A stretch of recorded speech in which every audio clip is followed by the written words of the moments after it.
നമ്മൾ ഉപയോഗിച്ചുകൊണ്ടിരിക്കുന്ന മൊബൈൽ അബദ്ധവശാൽ നമ്മുടെ കയ്യിൽ നിന്നും താഴെ വീഴുകയോ മറ്റോ ചെയ്തു കഴിഞ്ഞാൽ സ്വാഭാവികമായിട്ടും നമുക്കൊരു സംശയം ഉണ്ടാകും. മൊബൈലിന് എന്തെങ്കിലും കംപ്ലൈൻറ്റ് വന്നിട്ടുണ്ടോ, അതിൻ്റെ ക്യാമറയ്ക്ക് എന്തെങ്കിലും പ്രശ്നമുണ്ടോ, അല്ലെങ്കിൽ അതിൻ്റെ ഡിസ്പ്ലേക്കോ ടച്ച് സ്ക്രീനോ എന്തെങ്കിലും തകരാറ് സംഭവിച്ചിട്ടുണ്ടോ എന്നൊക്കെ സ്വാഭാവികമായിട്ടും എല്ലാവർക്കും ഒരു സംശയം ഉണ്ടാകുന്നതാണ്.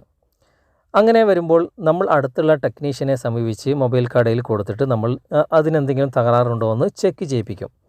അല്ലെങ്കിൽ നമ്മളൊരു സെക്കൻഡ് ഹാൻഡ് മൊബൈൽ വാങ്ങുമ്പോൾ നമുക്ക് സ്വാഭാവികമായിട്ടും അതിന് എന്തൊക്കെ തകരാറുണ്ടെന്ന് നമുക്ക് മനസ്സിലാക്കാൻ സാധിക്കില്ല. ഇങ്ങനെയുള്ള സന്ദർഭങ്ങളിലൊക്കെ നമുക്ക് തന്നെ നമ്മുടെ മൊബൈലിൽ നിന്നും മൊബൈലിൻ്റെ എല്ലാ കാര്യങ്ങളും നമുക്ക് വളരെ വ്യക്തമായിട്ട് വളരെ പെട്ടെന്ന് തന്നെ ചെക്ക് ചെയ്ത് മനസ്സിലാക്കാൻ സാധിക്കുന്ന ഒരു അടിപൊളി ട്രിക്കാണ് ഇന്നത്തെ വീഡിയോ. അതുകൊണ്ട് വീഡിയോ മുഴുവനായിട്ടും നിങ്ങൾ കാണുക.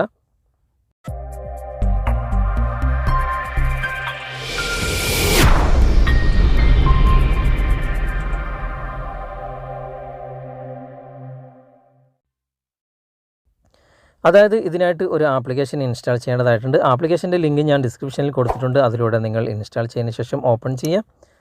ഓപ്പൺ ചെയ്ത് കഴിഞ്ഞാൽ ഏറ്റവും മുകളിൽ തന്നെ ഇതിൻ്റെ CPU പ്രോഗ്രസ്, അതിൻ്റെ ഗ്രാഫ് നിങ്ങൾക്ക് കാണാൻ സാധിക്കും. അത് എത്രത്തോളം വർക്ക് ചെയ്യുന്നുണ്ട്, അത് ശരിയായ രൂപത്തിൽ വർക്ക് ചെയ്യുന്നുണ്ടോ, അതിൻ്റെ കാര്യങ്ങളൊക്കെ നിങ്ങൾക്ക് ഇവിടെ കാണാം. തൊട്ട് താഴെ നിങ്ങൾക്ക് സ്റ്റോറേജ് എന്ന ഭാഗത്ത് നിങ്ങളുടെ മൊബൈലിൻ്റെ സ്റ്റോറേജും കാര്യങ്ങളൊക്കെ നിങ്ങൾക്ക് ഇവിടെ കാണാൻ സാധിക്കും. അതുപോലെ തന്നെ റാം ഇവിടെ റൺ ചെയ്തുകൊണ്ടിരിക്കുകയാണ്. റാം എത്രത്തോളം ഉണ്ട് എന്നൊക്കെ നിങ്ങൾക്ക് ഇവിടെ മനസ്സിലാക്കാം. അതുപോലെ തന്നെ ബാറ്ററി പെർസെൻറ്റേജ് നിങ്ങൾക്കിവിടെ കാണാൻ സാധിക്കും. അതുപോലെ തന്നെ നെറ്റ്വർക്ക് സംബന്ധമായിട്ടുള്ള കാര്യങ്ങൾ നിങ്ങൾക്കിവിടെ കാണാൻ സാധിക്കും.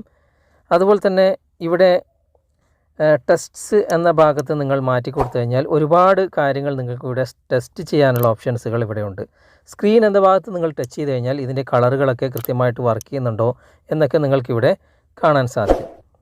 അതുപോലെ തന്നെ ബാക്ക് വന്നു കഴിഞ്ഞാൽ നിങ്ങൾക്ക് അടുത്ത ഓപ്ഷൻ മൾട്ടി ടച്ച് എന്ന ഭാഗത്ത് നിങ്ങൾ ക്ലിക്ക് ചെയ്ത് കഴിഞ്ഞാൽ നിങ്ങൾ 3-4 വിരലൊക്കെ ഉപയോഗിച്ച് നിങ്ങൾക്കിതുപോലെ മൾട്ടി ടച്ച് കൃത്യമായിട്ട് വർക്ക് ചെയ്യുന്നുണ്ടോ എന്നുള്ള കാര്യങ്ങൾ നിങ്ങൾക്കിവിടെ ചെക്ക് ചെയ്യാം. അതുപോലെ തന്നെ പോയിൻ്റർ എന്ന ഭാഗത്ത് ക്ലിക്ക് ചെയ്തിട്ട് നിങ്ങൾക്കിവിടെ ഓരോ ഭാഗത്തും പോയിൻ്റ് കൃത്യമായിട്ട് വർക്ക് ചെയ്യുന്നുണ്ടോ എന്ന് നിങ്ങൾക്ക് കൃത്യമായിട്ട് ചെക്ക് ചെയ്യാൻ സാധിക്കും. അതുപോലെ തന്നെ ടച്ച് സ്ക്രീൻ എന്ന ഭാഗത്ത് നിങ്ങൾ ക്ലിക്ക് ചെയ്ത് കഴിഞ്ഞാൽ നിങ്ങൾ ഇതുപോലെ കൈകൊണ്ട് വിരലുകൊണ്ട് ഇതുപോലെ വരച്ച് നോക്കുക.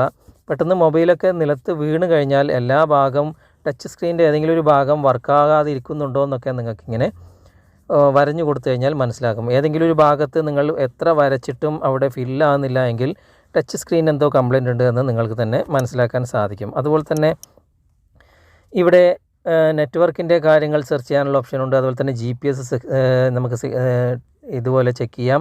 അതുപോലെ തന്നെ ഓഡിയോ ആ ഭാഗത്ത് നിങ്ങൾക്ക് ക്ലിക്ക് ചെയ്തിട്ട് ഇതിൻ്റെ ഓഡിയോ കൃത്യമായിട്ട് വർക്ക് ചെയ്യുന്നുണ്ടോ എന്ന് നമുക്ക് നോക്കാം. അതുപോലെ തന്നെ സെൻസേഴ്സ് എന്ന ഭാഗത്ത് ക്ലിക്ക് ചെയ്ത് കഴിഞ്ഞാൽ ഏതൊക്കെ സെൻസർ വർക്ക് ചെയ്യുന്നുണ്ട്, ഏതൊക്കെ സെൻസർ വർക്ക് ചെയ്യുന്നില്ല, എത്ര സെൻസറുകളൊക്കെ നിങ്ങളുടെ മൊബൈലിലുണ്ട് എന്നൊക്കെ നിങ്ങൾക്കിവിടെ ഡീറ്റെയിൽ ആയിട്ട് മനസ്സിലാക്കാൻ സാധിക്കും. അതുപോലെ തന്നെ ക്യാമറാസ്, നിങ്ങളുടെ മൊബൈലിൻ്റെ ക്യാമറ എന്തെങ്കിലും ഡാമേജ് ആയിട്ടുണ്ടെങ്കിൽ അതും നിങ്ങൾക്ക് ക്യാമറാസ് എന്ന ഭാഗത്ത് ക്ലിക്ക് ചെയ്ത് കഴിഞ്ഞാൽ ഫ്രണ്ട് ക്യാമറയും ബാക്ക് ക്യാമറയും നിങ്ങൾക്ക് മാറി നിങ്ങൾക്ക് ചെക്ക് ചെയ്യാനുള്ള സൗകര്യങ്ങളുണ്ട്. അതുപോലെ തന്നെ ബയോമെട്രിക്സ്, അതുപോലെ തന്നെ സിമ്മിൻ്റെ കാര്യങ്ങൾ നിങ്ങൾക്ക് ചെക്ക് ചെയ്യാം. അതുപോലെ തന്നെ ഡിവൈസ് ഇൻഫോ എന്ന ഭാഗത്ത് നിങ്ങൾ ക്ലിക്ക് ചെയ്ത് കഴിഞ്ഞാൽ നിങ്ങളിവിടെ അക്സെപ്റ്റ് കൊടുത്തു കഴിഞ്ഞാൽ ഇവിടെ നിങ്ങൾക്കൊരു പെർമിഷൻ അലോ ചെയ്യേണ്ടതായിട്ടുണ്ടാവും. പെർമിഷൻ അലോ ചെയ്ത് കൊടുത്തു കഴിഞ്ഞാൽ നിങ്ങൾ വാങ്ങാൻ ഉപയോഗിക്കുന്ന മൊബൈൽ അല്ലെങ്കിൽ നിങ്ങൾ ഉപയോഗിക്കുന്ന മൊബൈൽ തന്നെ അതിൻ്റെ ഫുൾ ഡീറ്റെയിൽസ് നിങ്ങൾക്കിവിടെ കാണാൻ സാധിക്കും. ഏത് മോഡലാണ്, ഏത് ബ്രാൻഡാണ്, അതുപോലെ തന്നെ ഇതിൻ്റെ ഹാർഡ്വെയർ എത്രയാണ്, ആൻഡ്രോയിഡ് ഏത് വെർഷനിൽ പ്രവർത്തിക്കുന്നതാണ്, അത് CPU മോഡൽ, അതുപോലെ തന്നെ റെസൊല്യൂഷൻ, അതുപോലെ തന്നെ ക്യാമറയുടെ ഇതിൻ്റെ എത്ര മെഗാ പിക്സൽ ക്യാമറയാണ് ഇതിലുള്ളത്, അതുപോലെ തന്നെ IMEI നമ്പറും IMEI കുറിച്ചുള്ള കാര്യങ്ങളും മറ്റുള്ള വിശദീകരണങ്ങളൊക്കെ നിങ്ങൾക്കിവിടെ ചെക്ക് ചെയ്ത് കഴിഞ്ഞാൽ ഈ ഒരു ഡിവൈസ് ഇൻഫോ എന്ന ഭാഗത്ത് നിങ്ങൾക്ക് ചെക്ക് ചെയ്ത് കഴിഞ്ഞാൽ മനസ്സിലാക്കാൻ സാധിക്കും. ഇങ്ങനെ ഒരുപാട് കാര്യങ്ങൾ നിങ്ങളൊരു മൊബൈലിനെ കുറിച്ചുള്ള എന്തൊക്കെ അറിയാൻ ആഗ്രഹമുണ്ടോ അതൊക്കെ നിങ്ങൾക്ക് ഇവിടെ നിന്ന് വളരെ സിമ്പിളായിട്ട് ഈ ഒരു ആപ്ലിക്കേഷൻ്റെ സഹായത്തോടു കൂടി നിങ്ങൾക്ക് ചെക്ക് ചെയ്ത് മനസ്സിലാക്കാൻ സാധിക്കും. വീഡിയോ നിങ്ങൾക്ക് ഉപകാരമായി എന്ന് തോന്നുന്നുണ്ടെങ്കിൽ നിങ്ങളുടെ കൂട്ടുകാരിലേക്കും വീഡിയോ ഷെയർ ചെയ്തെത്തിക്കുക. അതുപോലെ തന്നെ വീഡിയോയെക്കുറിച്ചുള്ള അഭിപ്രായങ്ങളും നിർദ്ദേശങ്ങളും നിങ്ങൾ കമൻറ്റായി രേഖപ്പെടുത്തുക. വീഡിയോ ഇഷ്ടമായിട്ടുണ്ടെങ്കിൽ നിങ്ങൾ ലൈക്ക് ചെയ്യുക. അടുത്ത നല്ല വീഡിയോയുമായി അടുത്ത അവസരത്തിൽ നമുക്ക് വീണ്ടും കണ്ടുമുട്ടാം. Thanks for watching. Bye.